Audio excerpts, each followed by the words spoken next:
Bodies by Farny. I want to say thank you for coming out today. This is the first of, I hope, many Qigong and more specifically breath empowerment seminars. I'd like to, since we are just a little small group, I know obviously a few of you very well. I would like to get to know some of you a little bit more. So if we could just start with you, if you don't mind, just tell your name and your profession or how you spend your day, and what is one thing you hope to gain or learn from today? Okay. Hi, I'm Tiffany. I teach yoga and various fitness classes at 24 Hour Fitness in Villasport. I had heard of Qigong at one point, but I've never experienced it. And so just trying to grow and learn more as a person and a yogi. Thank you. My name is Gerardo. I also work in OL. I'm a systems administrator for the logistics team. I hope to learn how to breathe, I guess. Okay. All right. That's a good thing. You already are, so that's a good start. I guess better, yeah, it can be better. Hi everyone, my name is Adam. I do personal training at Villasport Athletic Club and Spa. I want to learn how to get to another level in life by breathing better and becoming more powerful that way. And also, I'm super excited and happy to be here. I want to have the best day of my life every day of my life, and that's why I'm here right now. Awesome. We're going to make it happen. I can feel that. Thank you for coming. My name is Michael Fortier. I know some of you, but obviously I'm very thankful and gratitude for being with me today. Really this started getting ramped up in January when I started. If some of you are friends with me on Facebook, from a food healing standpoint, I've always been very passionate about helping people, and especially in the last year, just when Miss Michelle talked about, we both actually attended a Chi Revolution convention in Houston last year, and so when I experienced what you're going to experience today, the breath empowerment, it transformed my life. I mean, it was one of those defining moments. You talk about living in the moment. I mean, it was like after that, it was like, you have to live in the moment. And so I was like, I have to be able to share this, type of work, because my profession is I'm an LMT, I'm a massage therapist, and I've been working in the Woodlands for over 17 years. And what I found was that I could help people from a bodywork perspective, but there was just some pieces missing. And so I've been doing a lot of food healing seminars as far as working with how food can help transform people's lives, help with many conditions. But I will say the biggest change in my life that occurred was when I discovered, like you're talking about learning how to breathe.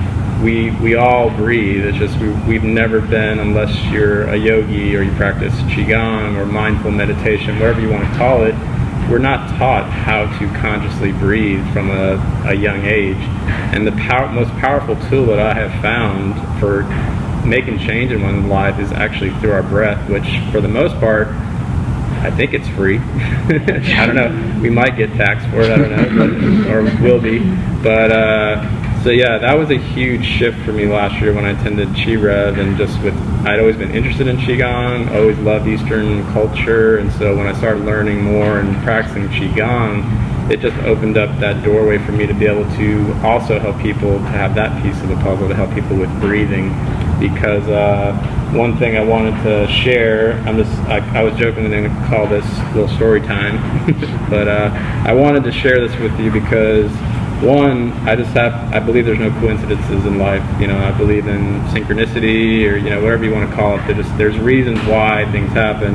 And I actually picked up, I bought this book years ago because a lot of the therapies I do work with healing with trauma, and that can stem from anything. It can stem from embryologically, even some people believe past lives, or current life. So there's many different ways that trauma can affect ourselves. And if you want to write the name of this book down, it's called Waking the Tiger, Healing Trauma. So it's Waking the Tiger, Healing Trauma, and the author is Peter A. Levine, Levine. And what he really talks about is, and what really is about breath work and meditation, is it teaches you yourself how to be your own, in a way, master of your own healing. Because a lot of times we tend to look to someone else always for our healing, when in fact we have the ability within us. And then of course within your belief systems, if you believe in a higher power, then all the better. So I respect, of course, all belief systems. I have my faith and my belief, but I respect all people of all walks of life. There was someone that said many thousands of years ago to love one another as I've loved you, and so I always take that approach in life. But a story I wanted to share with you out of this book is very pertinent, and one thing I hope for you today is with some of the meditation, because I'm gonna take you through elements of Qigong. I'm not gonna take you through a complete practice, but you're gonna experience what we call Qigong breathing, which is really just following your own natural breathing that you already do. It just maybe you're not focusing on it, and so you'll actually, my hope is, learn how to focus your natural breathing, so if you do have moments in your life or day-to-day life where you find yourself being stressful, things will start to click, where if you just connect with your natural breath, we call Qigong breathing, you can manage those stresses or things that come up, those sensations that come up, and hopefully be less reactive, be more loving, be more compassionate. I'll take you through one posture of the level 1 Qigong form, so you get to experience a little bit of Qigong. Because one thing about Qigong, does anyone want to share how they would describe Qigong? I know there's a couple of people here that are familiar, so Katrina, would you like to share? I was trying to explain it last night to someone who has no clue, and I just said it's using your imagination to shift energy. I don't know how else to explain it. You just use your imagination. I mean, for someone who doesn't understand, it's the easiest way. Okay. No, it's good. Would you like to share, Michelle? Yeah, I'll build off that. It's for me, it's a way to harness energy, but including within as well as the energy we have. You know, it's like when you walk into a room and you get a bad vibe from someone, that's energy. So Qigong is a way to harness and bring in all the good, and how to, I don't want to say eliminate, but you learn how to replace what you don't need and leave it outside, where you're not leaving it for others, but you're able to harness. And that's why I say the breath work amongst a group of people that are focusing on, positivity, really, you'll feel it. It's very empowering. It really is. Yeah, because there is a saying where two or more are gathered, and there's definitely something to a group energy that you may or may not experience. But also, even just to talk about Qigong, basically it is a form of physical exercise that is very slow, precise movement based, and it's about moving breath, utilizing breath control and moving energy throughout your body. And so it can be strengthening. I've found the amount of flexibility that I've regained from regular Qigong practice and meditation to be amazing, along with yoga. But the amazing part is the strength aspect, because I'm going to take you through the empty force posture, which incorporates 3 aspects of it, and maybe you will, maybe you won't, but I'll be interested to see how you find how your legs feel after a few minutes, and also your shoulders, because most people don't think Qigong, it looks very like, very woo-woo-y, like you're moving and you're just flowing, and there's an aspect to that, but there is a control and a preciseness and a posture that it's very strengthening. So that's my hope for you with that. And then I'm going to take you through 9 breath method, which, if some of you are familiar with yoga, is actually based off of Pranayama breathing. And prana means life force or breath, and yama means to cultivate or control. So it's basically breath control, breath practice. And so the ancients were smart people. It's just we, from a Western perspective, sometimes can be a little too sometimes cerebral, and we forget to experience life for what it really is.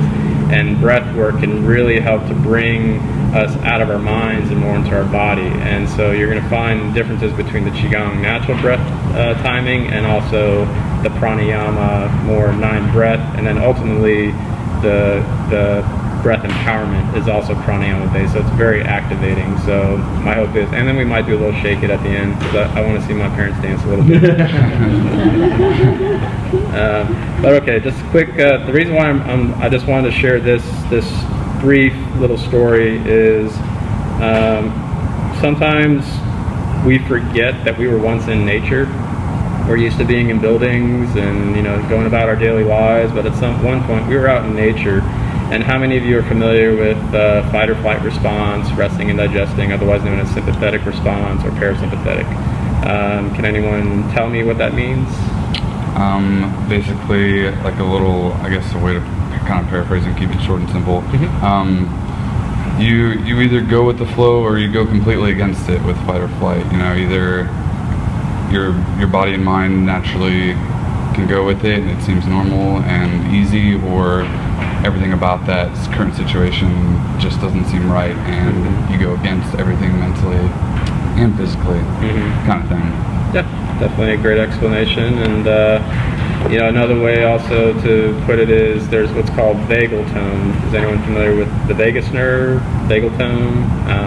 The vagus nerve, it's on both sides of the body. It actually innervates through our jugular foramen, which is back here in the skull, and it's called the wandering nerve. And the reason why it's called the wandering nerve is because it innervates many organs in our body, specifically the vital organs. And the vagus nerve is responsible for that fight or flight response. When we, like, say we see a snake, we're either like run or we kill it, or, you know, we are nice and maybe go and put it back into nature, hopefully. if it's not about to kill us, obviously. But then there's also resting and digestion. So then after, you know, you come down, your body gets into a resting and digesting response. And what most people nowadays are in too much of a sympathetic response, which means their vagal tone is too high, which then means the mind is too active, which then means that can lead to a lot of dis-ease, as we call it in a lot of healing arts circles. And so the story hopefully is going to hit on that for you, but then what you're going to find in this practice is how you're going to experience an activation, but also a resting and digestion aspect to healing, because the only way that we can truly heal is when we are in a resting and digesting response. So I'm sure if you've attended Lau's classes, have you? He talks a lot about rest, sleep, and what was the other one? The pose, I can't remember. Yeah, the pose. The relaxing, yeah. You gotta eat enough, drink enough, rest enough, sleep enough, play enough. Yeah. Intimacy, something else. So if I were to, thank you. So if I were to ask, how much of you actually get a really good night's sleep? Raise your hand. Be honest. Really good night, you wake up just feeling rested every day, every morning. Okay. Yes. So what that indicates is that, you know, and it's a societal thing, it's just our stress levels are so high. And this is where something like this is going to be a benefit. So that's a benefit of what Qigong, you know, people that are wanting to learn more about Qigong and meditation and breath empowerment is it can help you get into that relaxation response, which when you can sleep, your body can repair. So I'm just going to share this real quick. So a herd of impala graze peacefully in a lush wadi. Suddenly the wind shifts, carrying with it a new but familiar scent. The impala senses danger in the air and becomes instantly tense to a hair trigger of alertness. They sniff, look, and listen carefully for a few moments, but when no threat appears, the animal returns to their grazing, relaxed yet vigilant state. Seizing the moment, a stalking cheetah leaps from its covers of dense shrubbery. As if it were one organism, the herd springs quickly toward a protective thicket at the wadi's edge. One young impala trips for a split second, then recovers. But it's too late. In a blur, the cheetah lunges toward its intended victim, and the chase is on at a blazing 60 to 70 miles an hour. At the moment of contact, or just before, the young impala falls to the ground, surrendering to its impending death. Yet it may be uninjured. The stone-still animal is not pretending to be dead. It has instinctively entered an altered state of consciousness shared by all mammals. And this is where we can learn from just this story, is when sometimes death for some people appears imminent, we've heard of fight or flight, but there is also the whole shock response as well. And so many indigenous people view this phenomenon that occurs as a surrender of the spirit of the prey to the predator, which in a manner of speaking it is. Physiologists call this altered state the immobility or freezing response. It is one of the three primary responses available to reptiles and mammals when faced with an overwhelming threat. The other two, fight or flight, as we've talked about, are much more familiar to most of us. Less is known about the immobility response. However, my work over the last 25 years has led me to believe that that is the single most important factor in uncovering the mystery of human trauma. Nature, which is where we once all were from and still are, just we may think we're disconnected, but we're not. Nature has developed the immobility response for two good reasons. One, it serves as a last-ditch survival strategy. You might know it better as playing possum. Take the young impala, for instance. There is a possibility that the cheetah may decide to drag its dead prey to a place safe from other predators, or to its lair where the food can be shared later with its cubs. During this time, the impala could awaken from its frozen state and make a hasty escape in an unguarded moment. When it is out of danger, and I know Michelle is familiar with this because from some of our training, but the animal will literally shake off the residual effects of the immobility response and gain full control of its body. It will then return to its normal life as if nothing has happened. Secondly, in freezing, the impala and human enters an altered state in which no pain is experienced. What that means is for the impala is that it will not suffer as far as feeling pain or suffering when the cheetah is either eating it or clawing at it. And so what they're talking about, that shaking, is that's an actual autonomic nervous system response. So I'm sure each of us, I know I have you ever been just so angry and you're shaking? Anybody? Or is it just me? Yep. Okay.